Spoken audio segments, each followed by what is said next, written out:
Hello. Welcome to today's live lesson from italki. My name is Saunatina, and I will be with you today taking you through how best to learn a language online. Talk about goal setting, how to find the right teacher for you, and I will also be answering your questions at the end of my lesson today. So stick around. And meanwhile, if you're already joining me and you are with me in the chat classroom, please take a moment and say hello, right? Chat your name, type your name into the chat box. Let me know maybe where you're from or what language you're learning, both, right? And feel free to start asking any questions you have now about learning language or about the English language or about anything like that. And I will be answering your questions, as I said, in just about 30 minutes. So let's get started in our lesson today. So once again, hello everyone. My name is Saunatina, and I teach English on italki.com. Thank you for registering on italki today. Now, I'm sure most of you are aware of what italki is all about, with you joining me here. Just in case, I'll give a brief overview so we're all on the same page. So italki is a global language learning community that connects students and teachers for one-on-one online language lessons. Did you know there are over 10,000 teachers on the platform? I am one of those teachers. I specialize in English pronunciation training. So maybe I'll be seeing some of you in a lesson of mine soon. An interesting fact you may not know, according to research conducted by Queen's University and the University of South Carolina, italki came out as the #1 online platform to learn a language. It takes just 19 hours on italki compared to a college semester to move from one level to another in a language. So if you're a beginner or A1, you can move to A2 in just 19 hours compared to 45 hours on average it takes in college.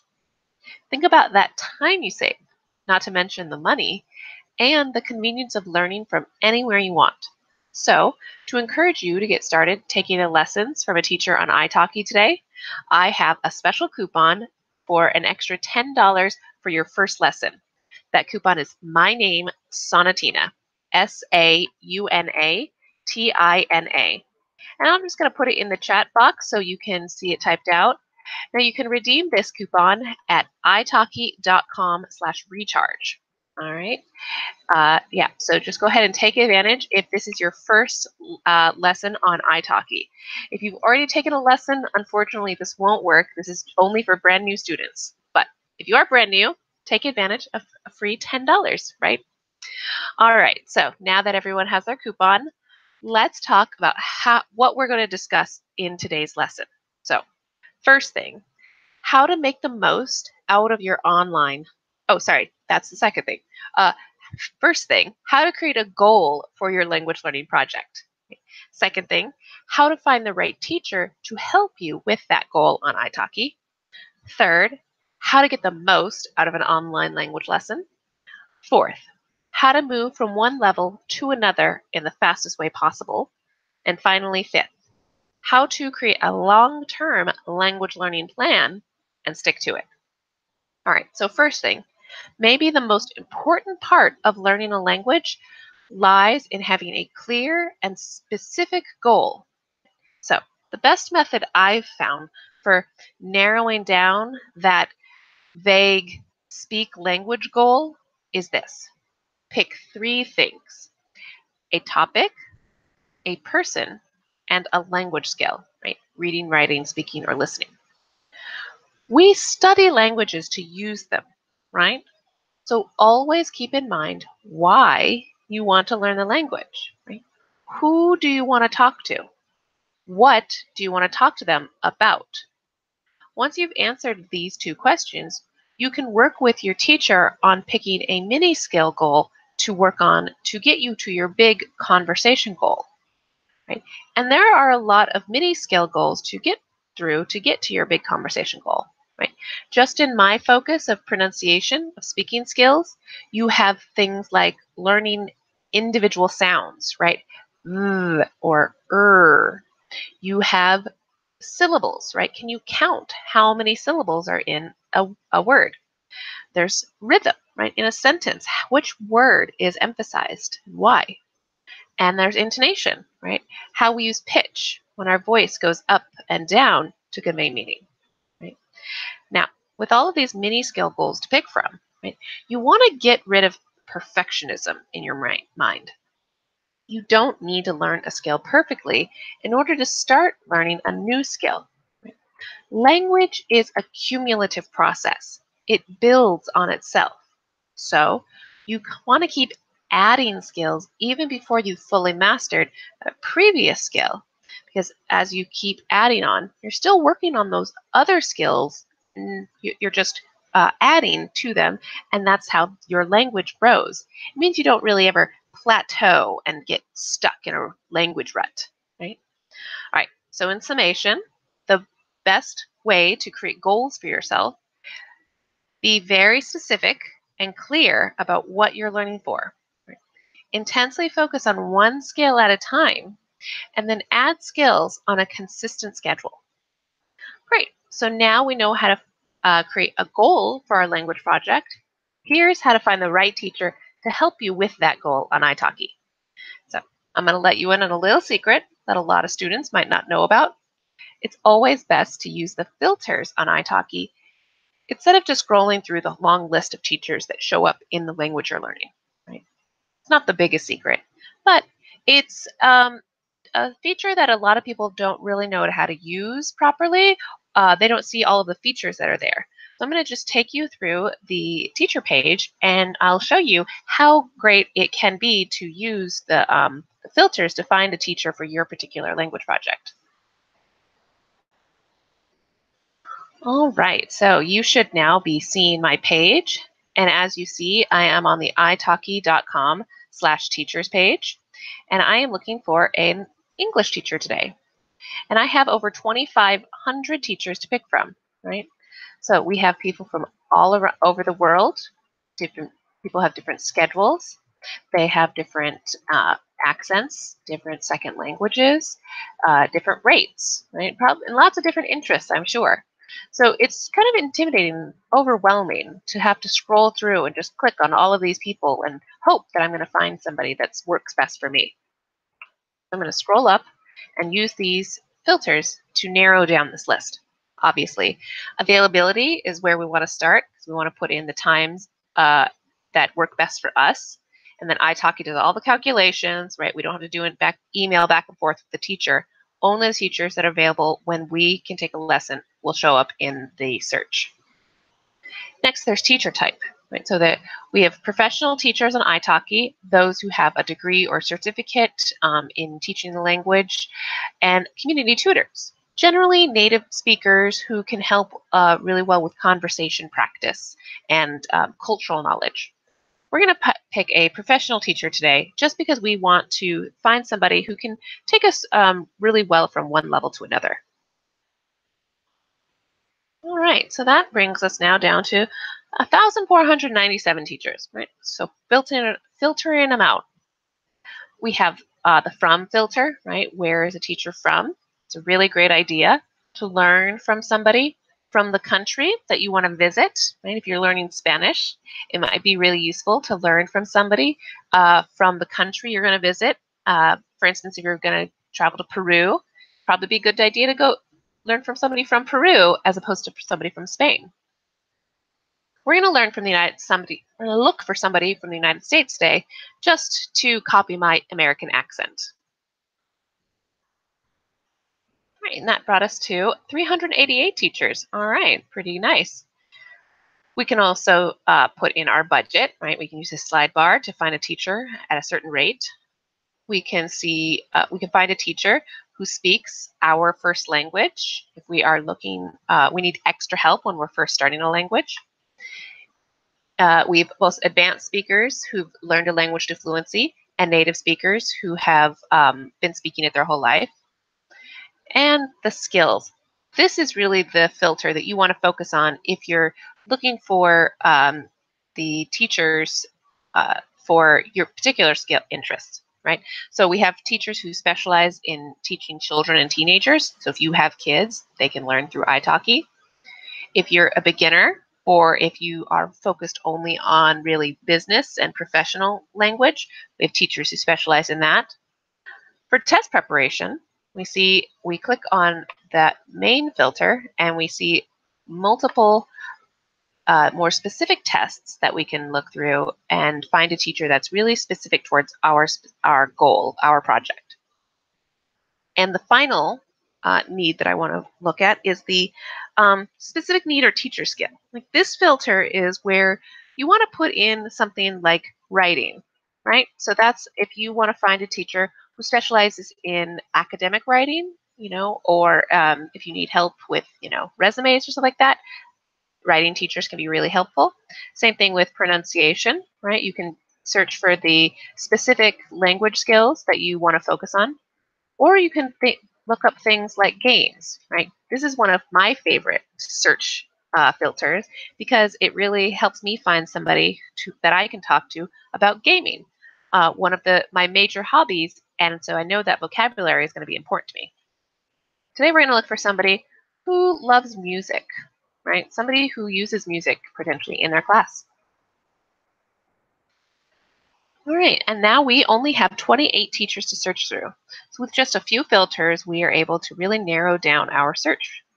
And we see here we still have a great selection of teachers who have different schedules. They have different experience, different rates, all that stuff.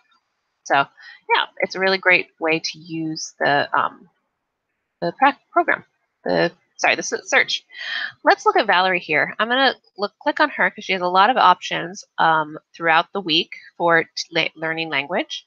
I can also watch her video, and I see her intro, which does mention music. So we'll probably have a lot in common. When I click on her profile, you see it opens in a new tab. So I still have my search saved. I don't have to worry about losing that when I look at a teacher. As I click on the video, you see she starts talking, and that's a really great way to get to know a teacher's personality. I'm going to scroll down and see a little synopsis of her lesson history and her specialties. As well, I see her teacher status, right? So does she have vacation coming up? And I also can look at her about section, right? Are there specific things in here that would help me know if she's a good teacher that I want to learn from? And then we have the actual lessons, right? So it's a really great idea to click on the description, right, and get a little bit more detail about what the course is going to be about. So when you see here, Valerie does offer multiple times, and she offers packages. Packages are a really, really great way to stick to your language project. It gives you some added accountability, and it saves you a little money, right? If you buy multiple sessions at once, teachers often offer a discount. So it's a really great way to learn a language for a moderate price. All right, so as we keep scrolling down, we see her lesson history and her reviews. So what did other students think about this teacher? It's really great to recommend write a review for your teacher every few sessions so that you can let other students know when they're searching for a teacher if this is one that they might be interested in taking. All right, so once we've looked at the profile, we want to look at her booking options, right? And Valerie does offer a trial, right? So everybody on italki gets 3 trial lessons of it when you first sign up for the service. Some teachers offer trials as low as $1. So it's a really great way to get to know the system for really cheap. You can view the teacher schedule and see if they're available at the time that you want to take a lesson from them. You can contact the teacher about your specific goals, and you can just schedule a lesson when you are ready to do that. All right, so once we've chosen a teacher to learn from, we want to add credits to our account, right? So I'm going to go to italki.com/recharge, and I'm just going to put like $40 just to try out the platform and get to know what it's like learning a language online. I am going to add a coupon, And remember, using my name, Saunatina, Saunatina, you can redeem that to get an extra $10 on your first purchase. So if you're brand new to the platform, take advantage of some free money, right? Who doesn't love a little bit of free money? All right, so I hope that helps you find a teacher for your specific language project. And just a reminder, I will be taking questions at the end of my lesson here. So in about 15 minutes or so, I will be answering any questions you have about language learning or about the English language or italki, the platform, right? So don't be shy. Feel free to put your questions in the chat now, and I will answer them as soon as I'm done with the lesson. All right. So if you are just joining me, so far in the lesson, we have made a goal for ourselves. We have picked out a teacher, and we are looking forward to our lesson. So how do you get the most out of an online language lesson? Well, first thing is to make sure you have all the materials you need to succeed. That includes making sure your laptop or phone is fully charged and ready for the lesson, right?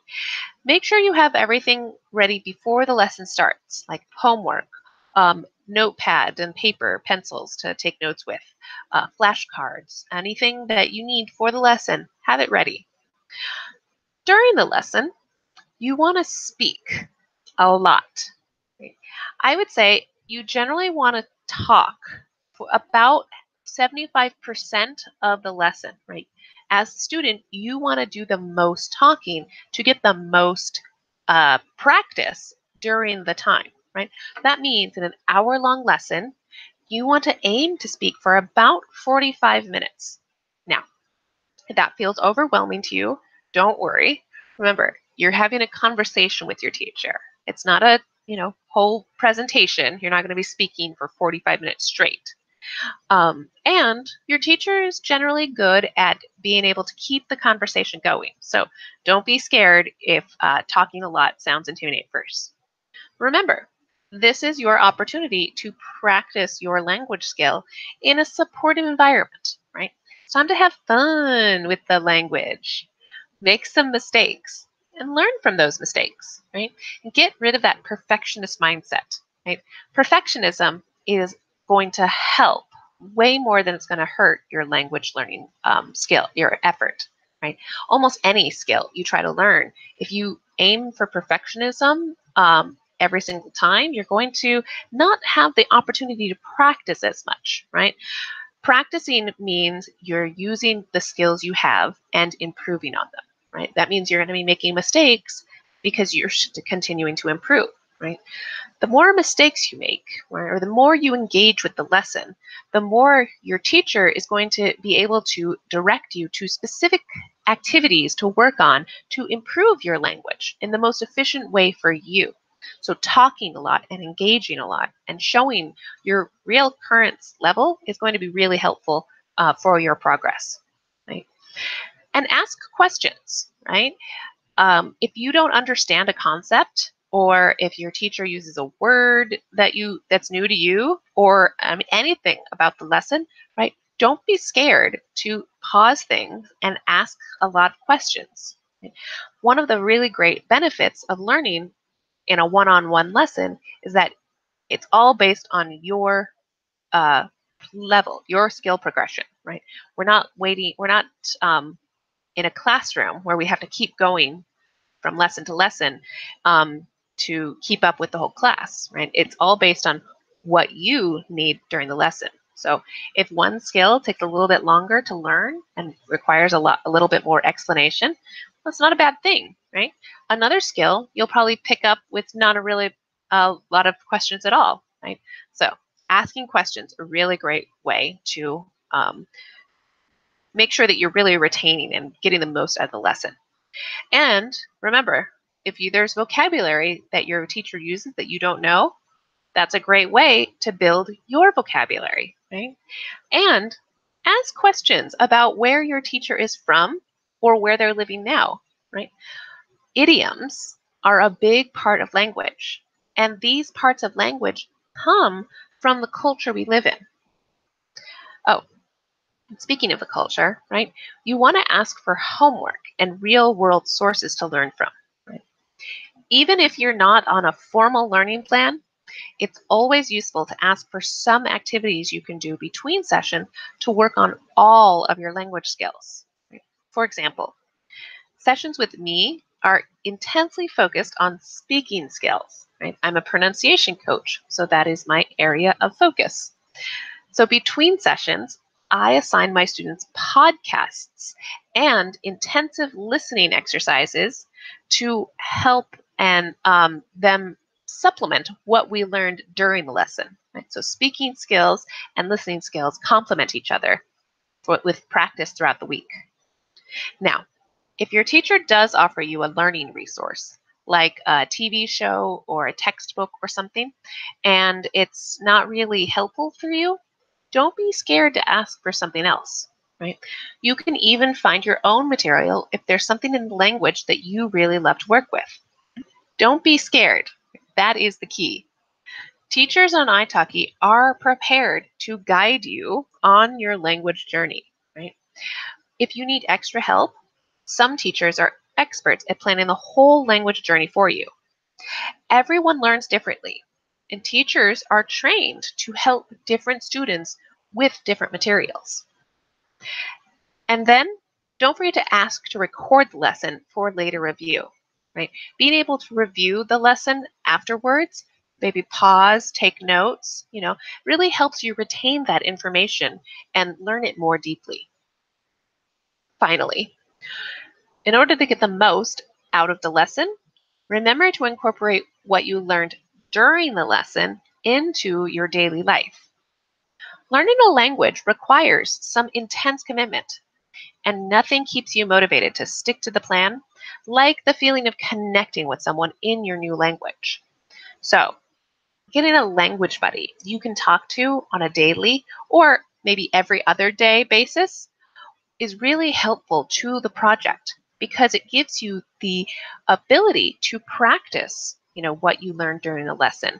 You have dedicated conversation time to use what you learned from the lesson in just general conversation. And the more you get to know your language buddy, the more vocabulary you're going to want to learn to connect with this person, right? So it's a positive feedback loop. And now, you are really hoping to engage with people in the language you're learning, right? You're going to want to move from one level to another as fast as possible. And the best way to do this is to pick one skill at a time and practice it consistently, right? So there are a lot of language skills to learn from, right?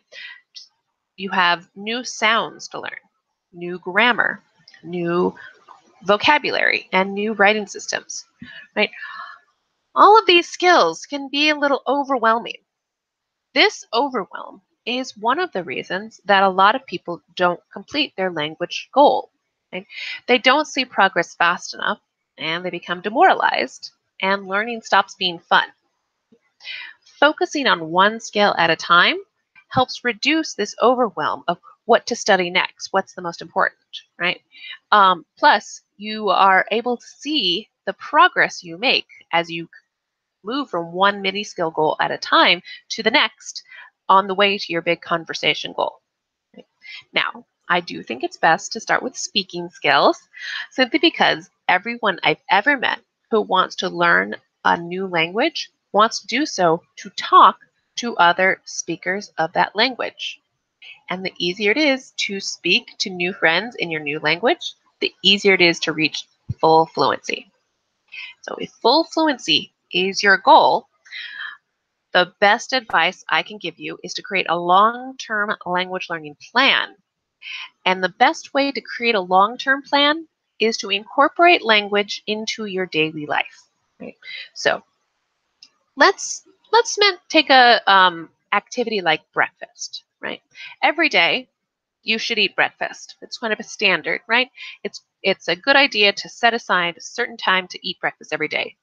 Right? But some days you have a lot of time on your hands, right? You can enjoy 2 hours with friends at brunch or, maybe just reading by yourself. for an hour, right? You have a leisurely time, no time pressure. Some days you have no time, right? You have to get to work. And so you grab a granola bar or a banana and run out the door and no time to eat breakfast, right? Most days you probably have a similar schedule where you know it takes you a certain amount of time to eat breakfast so you're not stressed and you can still get on with your day, right? And that's sort of the way I look at incorporating language learning into your daily life, right? You want to dedicate at least 30 minutes a day to learning your new language, right? But not everyone has 30 solid minutes every day to dedicate to language learning, right? So being able to do 5 minutes one day, and 2 hours another day is a really great way to think about incorporating language learning into your life, right? And if you don't have 30 solid minutes a day to incorporate into your life, you can always break that up throughout the day, right? So 10 minutes at breakfast, maybe 10 minutes at lunch, another 15 minutes at dinner, and then maybe 5 minutes before bed, right? So it's 30 minutes throughout the day. And having that much exposure to the language is going to accelerate that learning process. Now, my final piece of advice, right, is to break up your long-term plan with intensive sessions and breaks, right? So the best way to really make fast progress on the language is to have a goal that you're working towards for a limited amount of time. For instance, 5 weeks, right? Since you bought a 5-session package from a teacher on italki, it's very convenient, right?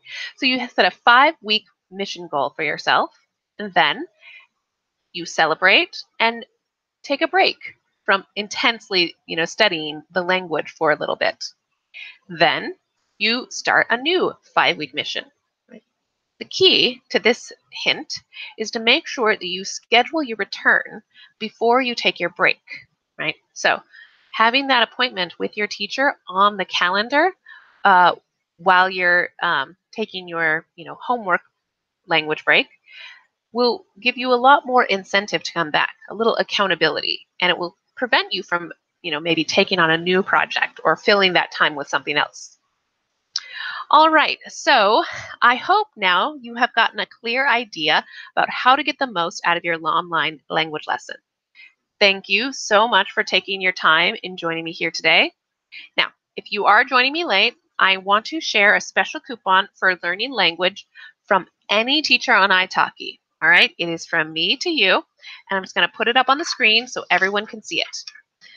So you can get an extra $10 for your first lesson by using coupon code Saunatina. That's my name, SAUNATINA. And you can redeem that at italki.com/recharge. Take advantage if you are brand new to the platform for getting an extra $10 for your first lesson. All right, so that, as I said, concludes my presentation for today. So thank you once again for joining me. And now if you have any questions, please feel free to ask me and I will be able to answer, hopefully, any questions you might have about learning language or about learning English or learning English or anything like that. All right, so hello, Red Phantom. Thank you for joining us. If you have any questions about learning language, please let me know. Like I said, I am now taking questions and I am live here. So don't be shy and feel free to ask me any questions you have related to, like I said, language learning or the English language or anything like that. All right, so it does not appear that I have any questions yet. So I mentioned during the lesson that I specialize in pronunciation, right? I teach English speaking skills. And I find that there's a lot of misconceptions around what learning an accent is all about, right? So let's talk a little bit about accents and why it's hard for people to both learn a new accent and understand other accents. So let's go back to the beginning of language, all the way back, hundreds of thousands of years. And at some point in our history as humans, right, we started to associate certain sounds with certain things in life, in nature. We don't know how that happened. We don't really know exactly how language developed amongst us, but the gist is, certain sounds started to become more familiar, and we just started to associate that with, objects in the world, and then we started combining those. So we got used to hearing certain sounds in our minds, and so our ears started to focus on a very narrow band. Right? Oh, hello, Sebastian. Um, Red Phantom asks, where am I from again? I am from the United States. So I speak with an American accent pretty much, specifically the Pacific Northwest accent of American English, which has slightly less vowel sound than the generic general American that you read about on Wikipedia. Sebastian, you would like me to say certain words, I believe, to test my accent or to maybe see how they're pronounced in American. Let's see. So we have tomato, which actually is spelled without an E if it's singular. So tomato is Tomato, but if it's tomatoes, then it's Tomatoes. So just let you know that. So we have tomato, Worcester sauce, and Albuquerque. All right. So what about those words? Why were you interested in hearing those words? I'm curious about that. Yeah, those are all very interesting words, and I have a feeling that it has something to do with the fact that it's not phonetic. Um, Tomato, Worcester sauce, and Albuquerque. Yeah, I'm curious. Do you have any specific reason for asking those words? Uh, just wanted to hear correct pronunciation. That's a good idea. Um, yeah, English is not a phonetic language according to our script, right? So our alphabet, the words we use, the writing system we use, has only 26 letters in it to represent sound.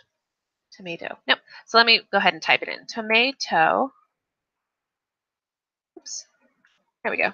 Tomato and tomatoes. There we go. Um, so yeah, so we only have 26 letters to represent the sounds that we make in English, but we make around 40 sounds, right? Depends on the accent, right? It can be about 42, 45, or 38 or so, right? So depending on the accent, you have around 40 sounds that we use in English, but we only have those 26 letters to represent those sounds, right? So English isn't very phonetic. How do I pronounce mischievous? Mischievous, right? So I have a hint. I have a little suggestion as well about how to try to figure out how to pronounce English sounds, even though they're not phonetic, right? And the best way to figure out a new word that you are trying to, pronounce is try to break it into syllables, right? So for mischievous, it's we want to break it into vowel clumps, right? So there are certain vowel clusters in this word. So the first syllable, right, miss, the is sort of the nut of the vowel sound. In the second syllable, we have the E, Miss G. So the IE becomes one sound in this word. And then the final syllable is us, right? So Miss G, V, Miss. Oh, that's why. I don't think it was spelled right. Let me go ahead and spell that right. Miss G. There we go.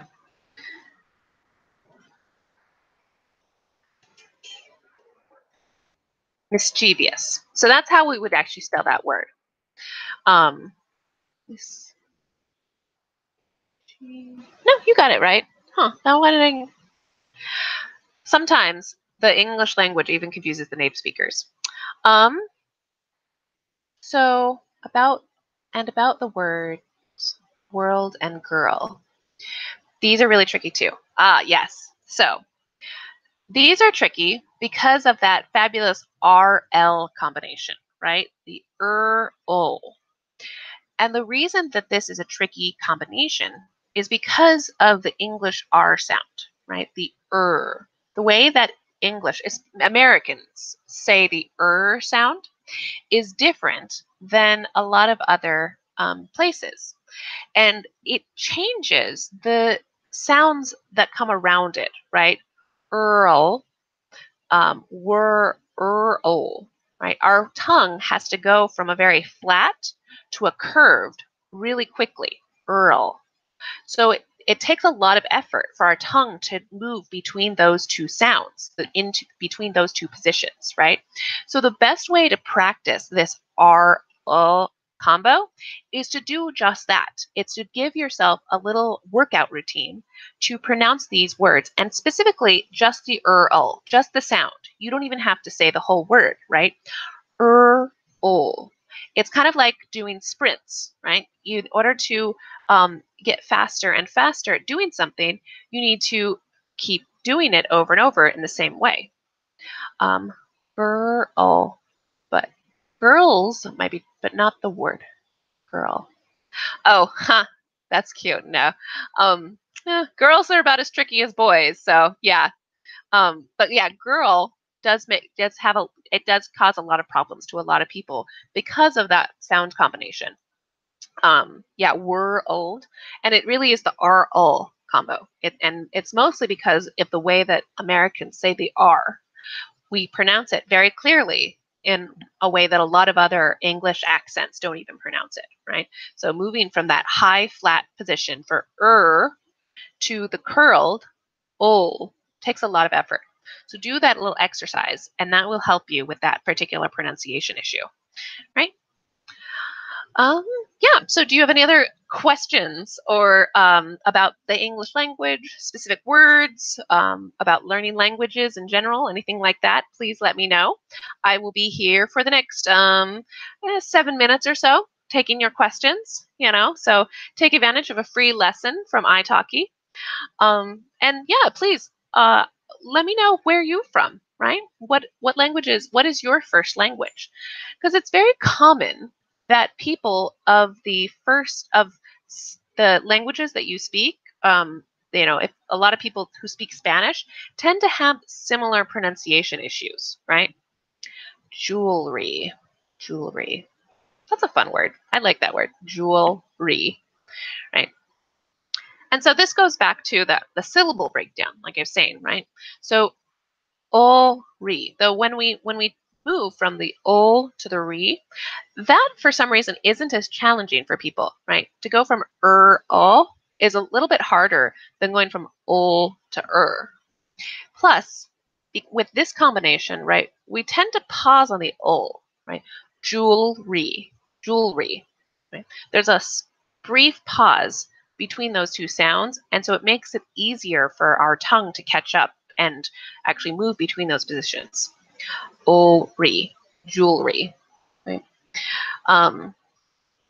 Yeah. I wonder, Red Phantom, are these random words that you come across throughout time, or are you working on a specific thing? Tomato. I do enjoy hearing about the words that people find difficult in English, because these aren't the words that a lot of people would consider difficult, right?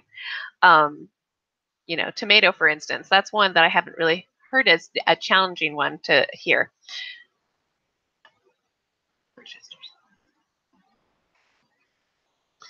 Yeah, pronunciation is an interesting hobby to specialize in, or it's an interesting field to specialize in, right? A lot of people feel intimidated by learning speaking skills because of the physical component, I believe, right?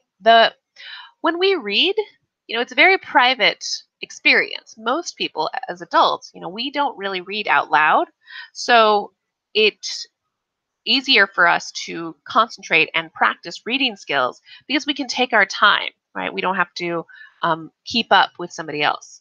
But as soon as we get into speaking and listening skills, right, we want to be able to speak and listen as fast as native speakers do. And that's just not possible when we're first learning a language, right? It takes us time to be able to retrain our muscles, and that includes our ear muscles, right? Our ear has muscles, and when sound vibrates and affects those muscles, right, it sends signals to our brain and connects us to the language that we speak. When we hear sounds in a different language, right, our ear isn't as attuned to those sounds. It's not attuned to distinguish those sounds as much. So the brain doesn't have any records to really connect it to. So it associates it with a different sound, a sound that you're more familiar with, right? For instance, a Japanese person learning English is going to have trouble with the o and sounds simply because that those two sounds don't really exist in Japanese, right? There's another sound, ra, that is sits halfway between o and right? And that sound is where Japanese speakers are going to put most and sound words, right? So that's what it causes a little bit of confusion, right? We have to retrain our mouth muscles and our ear muscles to be able to understand and speak these new sounds for a different language, right? I just found some random and hard words, but I'm training my listening lately. Yeah, how are you training your listening, Red Phantom? I find that a lot of people tend to practice their listening skills simply by listening, like just, putting music on in the background or watching a movie with subtitles on and all that. And those are good exercises. It's always good to expose yourself to language as much as possible. But I'm wondering, are you doing any active listening exercises? Are you doing any imitation exercises, right? Are you listening to a piece and then trying to copy the speakers as closely as you can? Not just, by the speed, right? The speed is actually the last thing you want to focus on, right? In order to do really effective listening exercises, you really want to slow down your speech, right? And really focus on specific things, like if you have individual sound challenges, right? Focusing on individual sounds of the speaker that you're listening to, or rhythm, right? Focusing on which words are emphasized and really trying to copy the way that the speakers emphasize things. I think the Japanese would pronounce world as warudo. Yeah, that's actually probably pretty close to how a Japanese person would pronounce that. Warudo. And that's another thing about the Japanese language, right? It's because they speak in syllables, or every single consonant goes before a vowel sound, right? You don't ever have two consonants next to each other. So the Japanization of world would be warudo, or something similar to that. I opened live stream on italki, then train, but also some other YouTube videos. Okay, so yeah, listening, like I said, listening to speakers in the language is really helpful. It gets your ear used to these sounds. And so, like I said, I was telling you earlier, right? The more exposure your ear has to them, the more your ear muscle is going to be familiar with them, and your brain is going to be able to recognize them more clearly. Active listening exercise takes it one step further, right? You don't just listen, but you actively participate in recreating the sounds that you heard, right? So this is sort of a combo listening and speaking practice, because those two skills are really related, right? It's really hard to learn listening skills without practicing speaking skills, and vice versa, right? Those two skills are so intimately connected. So the more you actively speak, the more that you actively imitate who you're listening to, the more that your listening skills are going to improve. So what I do for my students, right? I have I call them podcast imitation exercises, right? So I assign my students podcasts to listen to for homework. And then I go through the podcast and I pick out really short sections, like 5-second sections, right? No more than 10. Okay? They're very small little clips of a quote. Somebody's saying something from the podcast of complete thought. And I assigned my students to listen to this small clip and then imitate the speaker, right? And they are assigned a specific quality to focus on, right? Because there are different skills in speaking skills to focus on, right? Individual sounds, the that we were talking about earlier. There's, the rhythm. Can you be able to emphasize words more correctly? That's intonation, right? So these different things I will assign projects to focus on. Yeah, and that would be really helpful to your listening exercise. And I just realized that I am very much done with my time here today. So I'm going to sign off, and I thank you once again for joining me. And as a reminder, don't be shy and take advantage of that coupon for an extra $10 for your first lesson using coupon code Saunatina at italki.com/recharge. All right. Thanks once again for joining me. I do wish you much luck in your language goals, and have a great day or evening. Bye.